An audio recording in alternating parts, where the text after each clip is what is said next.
Hey guys, what's up? This is episode 6. I'm very excited to see what happens. This is 2 days later. Literally, Barson is growing and moving at such a fast pace. So we literally jump on calls every 2 to 3 days. Usually it should have been once every week, but since Barson just had so much going on, his growth was so fast, we just did calls one day after another. And this is on the 26th of December 2019, and this is literally Boxing Day, day after Christmas, and I'm very excited to see what happens and why we made this call so early. But yeah, do you remember anything, Barson? Yeah, guys. So this call was like only 2 days after our previous call. I can't remember too much, but this definitely would have meant I was probably killing it at the time, and the results were probably doing pretty good. So let's see what it is.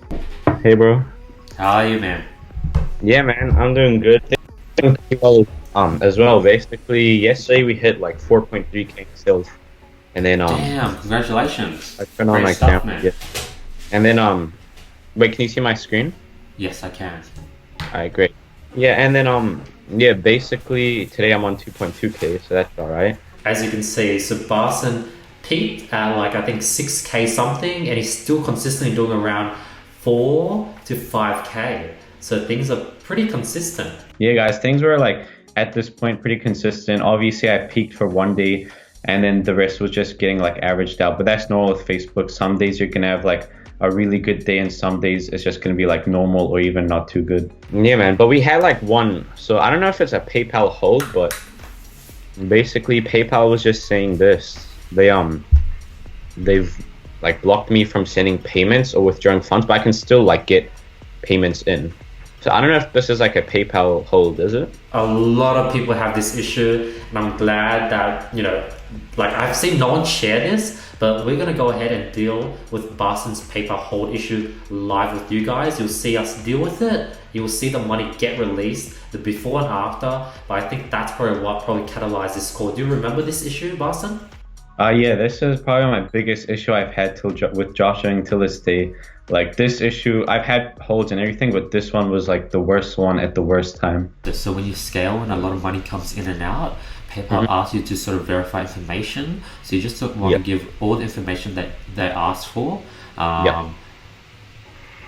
Show me the information they're asking for, and I'll help you give the right information where you'll get good results. Yeah, that's great. Because when I clicked the link, it brought me to this place, so I have to give these information.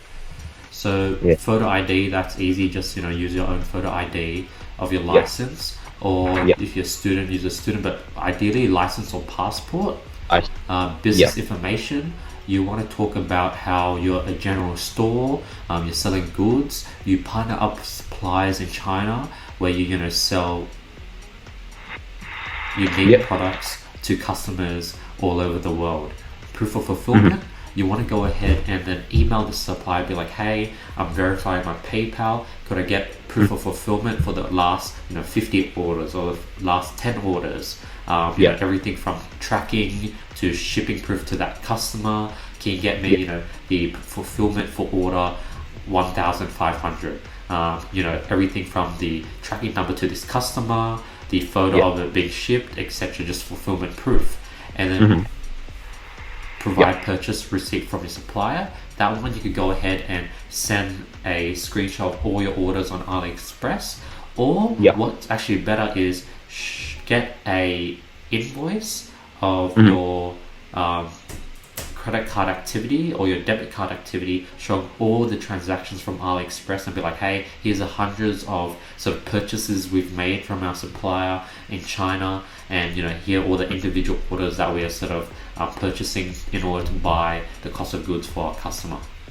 Oh, okay, that's good. I see. And you don't want to put in like the keywords such as drop shipping. Try to reduce any drop shipping keywords. Alright. Okay, so it's not too much of a big delay. If I get all those done, it said around 5 business days. So it just means I can't really pay out myself, but I can still receive, so that's fine. Correct. So you want to do this as soon as possible. The earlier the better. And then you want to sort of be very worried about your cash flow. So now that you're sort of reliant on all your savings, you want to make sure that you don't scale too hard where you spend a lot of ad spend and you won't have enough money for cost of goods. Because right now we're using my mom's credit card, so it's all under control. It's working fine. Got it. Because you want to make sure that the next month payment is way after you deal with this problem.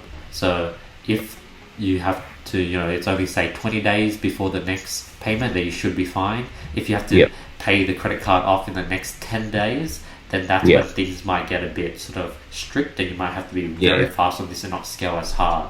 But if you have like 20 days leeway, then you could continue to scale. Yeah, because the thing is, with the credit card, I have a lot of money that most of my sales, they come through just like Stripe, so I have a lot of money that like can easily exactly. That's better. That's even better. So that's really good. And that's how you go ahead and just handle it. It's that simple. Boston wasn't too stressed out, and he went ahead and just sort of applied everything I taught him. Yeah, I had a few questions. Basically, I've done like 20 AdSense ever since we talked last time, because we agreed on 10 a day, right? Yes. And I'll just show you. So basically, where is it? I started with the 95% video views just for US. Here it is, these ones. And on Lifetime, I did it 2 days ago, but it doesn't really, one of them spent $20, got no sale off that. This one spent 17, but some of them just spent $1 over the lifetime. So it's kind of weird. I don't know what's wrong with the spending. And then we go over another sort of small question of why sometimes the lookalike audience just doesn't spend money. And I guess I don't know what solution I gave him at the time, but there's several reasons. I think one of the weird things was there was for some reason all Boston's ad sets have a limit to when they spend. For example, it's out of $3,379 for some reason, and another reason is just the audience is trying to populate. We'll see why I explain. But do you remember or know what's the solution to this problem, Boston? Yeah, guys. So at the time, all my ad sets had a end date, so they weren't I didn't set them so they could go on forever. I put them as end date, which nowadays I don't do that, but back then I didn't know how to not have not an end date. So yeah. When you create lookalike audiences, sometimes it just takes very long for it to spend. There's a lag. I just sort of let it run, and I just launch more lookalike audience to make up for it. Just because Facebook it takes a while for it to populate lookalike audiences. Oh, okay. All right, so that's fine. I'll just let that run while I'll just keep adding 10 a day. Well, 10 tonight, and then you said 50 on Friday. Sticking to the 40% rule. Oh yeah, the 40% rule. Yeah, I'm on that. Perfect. But so I was just wondering what other lookalikes that I run, because I've done view content US and 95% video views, and I've created the audience for Philippines for the 95% views. So is there what type? Should I just go with the other countries? Same thing. Yes. So how many you want to do this until you get 2,000 unique add to carts? So when your audience your custom audiences say 2,000 for add to carts, that's when you can move to add to cart. But right now you just want to repeat everything for 95% and view content to US, Philippines, Canada. So you literally can launch hundreds of ad sets, because each country you could launch 20, 10 for 95%, 10 for view content. So that's 20 for one country.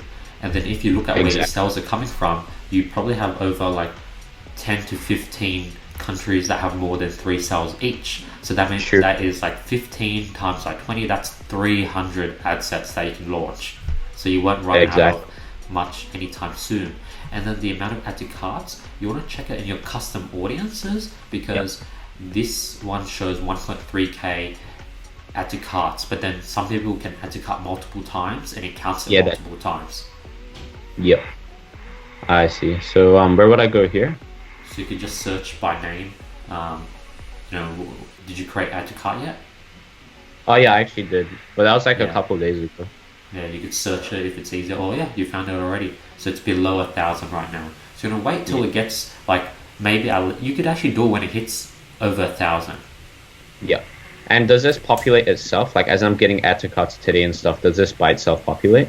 Yes. And now sort of Boston started launching all the different lookalike audience assets that we mentioned on our last sort of episode. And now Boston's asking, okay, what's next? Do I have to wait to 1,000 sized audience? And now I'm just sort of giving him all the different assets you can go ahead and do lookalike audience on. And there's actually so many. Not only are there a bunch of different assets from 3-second views to 10-second views to 25% views to top 25 users by time spent to add to cart. There's a lot of that. But on top of that, with each one, you can not only do worldwide lookalike audiences for, but you can do individual top country lookalike audiences for on top of that. So we just go over what other lookalike audiences that Barson can go ahead and launch next. Right, the top 25 times spent, Yeah. 30 days. You could also do top 10% and top 5%. And you create lookalike audiences for those as well. Create worldwide for top 25%. And then if your top 10% is over 1,000, you could create worldwide for that. And the same with top 5%. And then after you do worldwide, then you want to then do top countries for those countries. So you want to do an Excel sheet. You want to track all the countries that you test. And then now this is super important. People don't know how to track the lookalike audiences they create, and it gets very, very messy. And my goal is to make things as clear as possible, so you either don't have to spend mental energy on just like guessing, did I do this or did I not? And two, now you have clear data and tracking of what you've tested and what you haven't. So I go ahead and put together this Excel, which I share with all my students, where you can track all the interests you've tested, all the different countries for the different set of lookalike audiences you tested, and the goal is to just sort of have it all sort of as full as possible. And now and you can go back and check what's missing and what you have tested and what you haven't. And that's really how you scale a product to the moon, by literally testing every single country with every single lookalike audience possible. Exactly. So the sheet that Andy gave me just made things a lot more easier, because now I could see exactly which countries I've tested lookalike audiences for, and therefore I wouldn't like double up on a country and just waste extra money. So this is how I track everything. Right now it's all weird colored, but it shows all the interests I've tested. When I do 95%, every time I do one, for example, I've done worldwide, I'll write down worldwide. If I've done Philippines, I'd write down Philippines. And then I could see if I've done Philippines and worldwide for page view content, initiate checkout. So another important thing is with each one of these things, I'll put in the ROAS for those sort of sections. So for example, the best way to get the ROAS is you literally just filter in 001 and you get the average ROAS of all your interest targeting. Put in 002, you get the average ROAS of all your 95% lookalike audiences. And then what you can go ahead and do is, based on the asset that has the highest ROAS, you can launch more individual countries within that lookalike audience. So right now, let's say the view content lookalike audience has the highest ROAS out of everything. You go ahead and launch more view content lookalike audience. If the interest has the highest ROAS out of everything, you can go ahead and launch more interest. Now at the very bottom, I also put in like the average ROAS for all those different sets. So what I do is I just type 003, and then they'll show all the say 003 would be view content lookalike audiences, and it'll show me the average ROAS across those.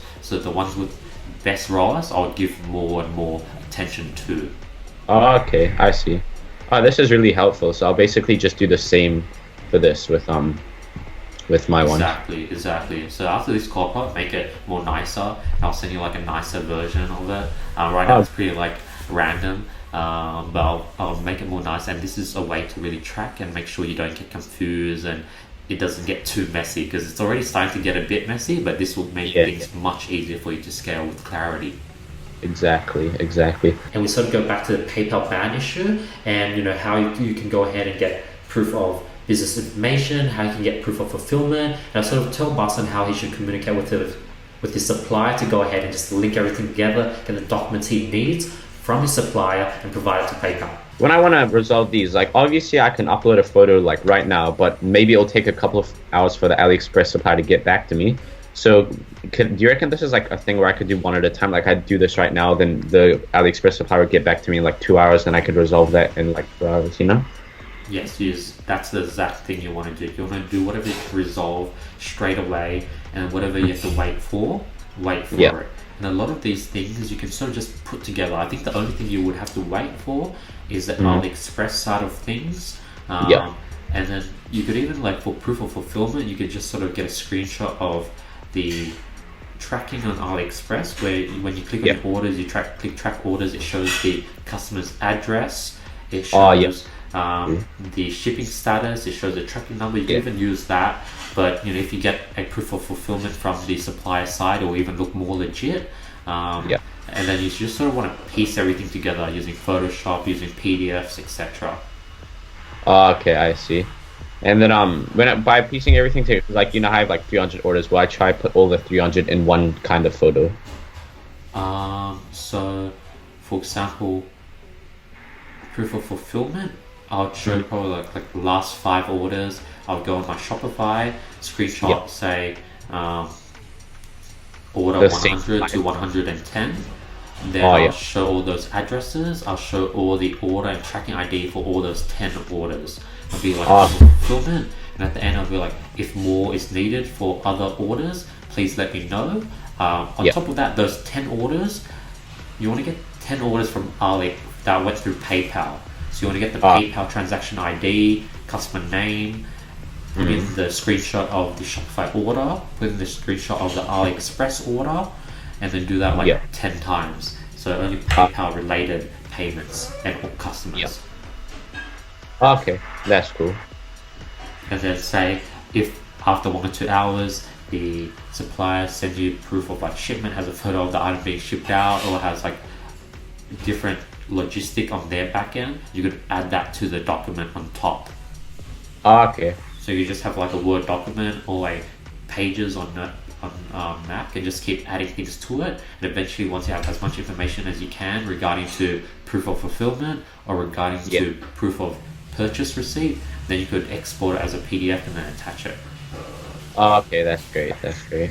Like right at this moment, because that would take some time, those, but I'll do those obviously today as well. So I could just do upload photo like after the call, and then as we're talking for provide proof of fulfillment. You know, you said like I'll add all those information. Like when I have all those information together, would I resolve it all at one time, or is it possible that I could add some now and then once I get more info, add that on top of that? You can create it now on your computer, but you can't resolve it as of yet, because I think you can only send one file. But try now, click resolve and see if you can send multiple files, or is it just one? Oh, look, they even tell you which transaction IDs. So you actually want to click on each one and resolve these individual issues.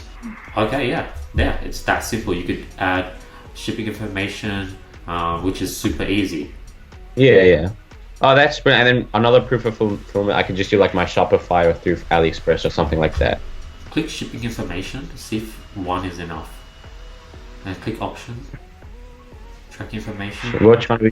Click on track information, see what happens next. Ship by, click the drop down. Okay, interesting. And click the other one, the other option underneath track information. So this one is possible, and then you can put in like Sunyu, AliExpress shipping, e-packet, and you put in the tracking number. Or you could, on the tracking information, click the drop down on tracking information and click the shipping invoice. Shipping invoice? Perfect. And that's another thing you do, where you can get a screenshot of the AliExpress invoice where it has everything. That's also another option. So either option should work. Yeah, the other option should work. Or either option should work. Yeah, both options should work. Alright, so that's great. this one, and then you could click on the other two resolves, and then I could walk you through it. Pretty easy. This is like my old business one, like one of my first stores. So should I just change this to my current one? Yes. Alright, so I'll do that. I'll do phone number, address, and then I'll find the best one for this. Exactly. You could put in the retail, e-commerce, or you could put in like health and beauty. Exactly. And then I'll write like a nice paragraph actually for here, but I wouldn't talk say about your store motto, talk about how you aim to provide customers the best health products possible, and your goals to get them to them at a cheap and affordable price. Exactly. But I wouldn't mention anything to do with job shipping, right? Correct. But would they like, if I say like I buy it, would I say like I buy it from AliExpress, or would that kind of give them a hint like it's drop shipping? You prefer to say you work and partner up with suppliers in China. Oh, okay, brilliant. And if need be, you partner up and you work with suppliers on AliExpress. Oh, okay. If you put a screenshot of a payment on AliExpress, then you want to explain you work and partner up with suppliers on AliExpress. Yeah. Okay, I see. And so this is just a like payment lock, not really a hold, so that's pretty good. And then we go over how to go ahead and really fix individual issues. Like I've seen no one go this in depth on this PayPal issue. Like this tutorial and this series is so in depth, and I'm like, we're being so transparent. So you guys definitely need to go ahead and just check out Barson's social media. Thank him for sharing this, and I'm very excited for this series because this is like nothing ever done before. Like, look at this. We're literally showing you guys everything from A to Z. Thanks, Andy. And exactly, guys, we're literally showing you guys everything. And another thing is that you'll learn eventually with this is that I actually set up the PayPal under like my name and everything, and I'm still 17. So further like down the line, you'll learn that that was actually a really big mistake, and you should never do that if you're below 18. Thank you for sharing, Barson. Basically, when people say they have like payment holds with with PayPal, you know that thing that happens to like all job servers. Has that happened to you before? Yeah, so after this, what might happen is if they deem you high risk, they'll say that all payments, they'll hold 20% for 50 days, and then you get a withdrawal 80%. And it shouldn't be an issue because most of your income comes from Stripe, plus that 80%. And that 20% after 50 days, the money just rolls in and it acts as if you haven't lost any money at all. So it's not too big of an issue as everyone says it is. Okay, I see. And but the big issue is the 5 days right now where you can't touch your money. That's the issue. Yeah, that's the issue. You know, at this point, Barson's just sort of putting out problems. Like when you get to a point where you're sort of doing 3, 4, 5K days, like Facebook ads, product research, running a Shopify store, like that's no longer the problem. What you end up spending your whole day doing is putting out fires. Like Barson is now at a point where he's a fireman and he's just putting out fires, and that's sort of what happens when you get to the next level. You know you're at the next level where you just spend all your days just putting out problems. Yeah, guys, it's not all fun and games when you're scaling. Like making money is cool, but you have to be like mentally strong. You have to just like put out all the problems and just smash them and just don't give up. Exactly, and Barson goes ahead and just shares how it goes ahead and deals with the AliExpress blocking your credit card issue. For 2 times in a row, AliExpress like blocked our card, and we've got it back twice, and now it's the 3rd time they blocked it. But they said they'd give it back to us today. They said like they'll inform us today, so that'll be fine. But worst case scenario, I'll just have to use my other card when fulfilling. But it's not really a setback, so that'll be fine. Exactly. And each time you verify, it just gets stronger and stronger and stronger, and eventually you fill thousands of orders daily with no issues. Also, when you do another call about talking and maybe getting a discount directly from the supplier, since you're doing a lot, and maybe doing bulk CSV orders where rather than do hundreds of payments, you just do one payment for like, you know, $1,000 or $2,000 worth of orders, and they sort of fill it all at once. So we do a call on that as well. Yeah, and my mom was also having a question. Basically, like we get a lot of orders actually from Philippines, but the problem is with Philippines, the delivery date is like 50 or so days, like 31 to 50 days. So is there any, like, do you know any way around that? Like, can you message the supplier if they can find anything else, or do you think that's just it? Yeah, let's do another call on how we get faster shipping times for those countries. So we can call ASAP to go over that as well. So add that to a list of things we go over. But with like a question list, because there's just so many things. Yeah, man. And that's it. That's episode 6. Lots of values. Like this is when shit gets real, and I think these are probably the most valuable episodes because no one's sharing what you do when you face all these problems, and I think that's what differentiates this series. We go over the beginner stuff on what you can do when you get started scaling, but we'll also show you the hardships, and not only that, how to overcome these hardships. And Barson is just a true example of someone that's been able to, 1, deal with all these issues and overcome them, and 2, he's like a normal person just like you guys. He's gonna go through all these problems. He didn't get lucky, and he got probably the short end of the straw. Like he got dealt every single problem possible. So yeah, that's episode 6. What's your thoughts, Barson? Yeah, guys, that episode was like more of a real episode. You actually got to see the problems, because a lot of these gurus on YouTube don't really show like the problems. They just show like all the good stuff about dropshipping and probably eventually like sell your course. But in this episode, we clearly showed you like the problems, and yeah. That's it. So I'll see you guys tomorrow. Thank you so much for watching. If you guys want to go ahead and win $1,000 worth of courses or consult course with me, the winning comment's here. All you have to do is drop a comment below, follow me on Instagram, hit the subscribe button, hit the notification bell, follow Barson, and I'll be picking the best comment every single video. Question of the day: what's the worst thing that has happened to you with your dropshipping business? Let me know. I want to hear how bad has it gotten, because like, this is just a start. We go through many more issues, and I'm excited to share those with you because I think you guys can learn a lot from them. Any last words, Barson? That's cool. Awesome, guys. I'll see you guys tomorrow. Thank you so much for watching. I really appreciate all the support. And yeah, have an amazing day. Peace.